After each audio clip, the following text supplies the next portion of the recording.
इस साजिश की पटकथा हुड्डा ने लिखी। विनेश बजरंग ने लड़कियों के सम्मान के लिए नहीं किया आंदोलन, भड़के ब्रजभूषण सिंह। रेसलर विनेश फोगाट और बजरंग पुनिया के कांग्रेस में शामिल होने पर बीजेपी नेता ब्रजभूषण शरण सिंह ने तीखा हमला किया है।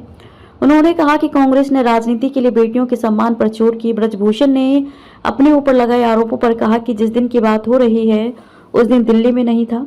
ब्रजभूषण ने कहा कि वो खिलाड़ियों का आंदोलन नहीं था बल्कि वो कांग्रेस का आंदोलन था। अब ये स्पष्ट हो गया है कि कांग्रेस ने हमारे खिलाफ षड्यंत्र किया। हरियाणा की जनता को मैं कहना चाहता हूं कि बजरंग या विनेश ने लड़कियों के सम्मान के लिए आंदोलन नहीं किया था बल्कि राजनीति के लिए उन्होंने महिलाओं का इस्तेमाल किया और महिलाओं का अपमान किया।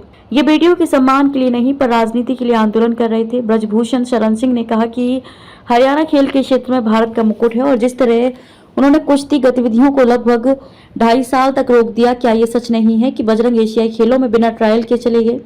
मैं उन लोगों से पूछना चाहता हूं जो कुश्ती के विशेषज्ञ हैं। मैं विनेश फोगाट से पूछना चाहता हूं कि क्या कोई खिलाड़ी एक दिन में 2 भार श्रेणियों में ट्रायल दे सकता है?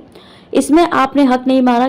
क्या वजन मापने के बाद 5 घंटे के लिए ट्रायल रोके जा सकते हैं? आप कुश्ती जीत कर नहीं गई थी बल्कि चीटिंग करके गई थी। जूनियर खिलाड़ियों का हक मारकर वहां गई थी। भगवान ने आपको उसी की सजा दी। उन्होंने कहा कि मैं बेटियों का अपमान करने का दोषी नहीं हूं। अगर कोई बेटियों का अपमान करने का दोषी है तो वह बजरंग और विनेश हैं और जिसने इसकी पटकथा लिखी भूपेंद्र हुड्डा इसके लिए जिम्मेदार है।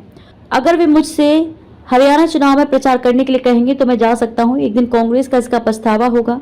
इससे पहले शुक्रवार को भी ब्रजभूषण सिंह ने दावा किया था कि लोकसभा चुनाव के दौरान हरियाणा के लोग कह रहे थे कि अगर आप यहां से चुनाव लड़ेंगे तो हम आपको जिताएंगे, लेकिन उस समय मैंने उन्हें मना कर दिया था। ब्रजभूषण सिंह ने कहा कि पहलवानों को न्याय दिलाने के नाम पर कई कांग्रेस नेता उनके विरोध प्रदर्शन में शामिल हुए। एक के बाद एक कई पहलवानों को अपना मोहरा बनाया गया। उन्होंने आरोप लगाया कि कांग्रेस ने पहलवानों के साथ मिलकर इस देश में कुश्ती को खत्म कर दिया है।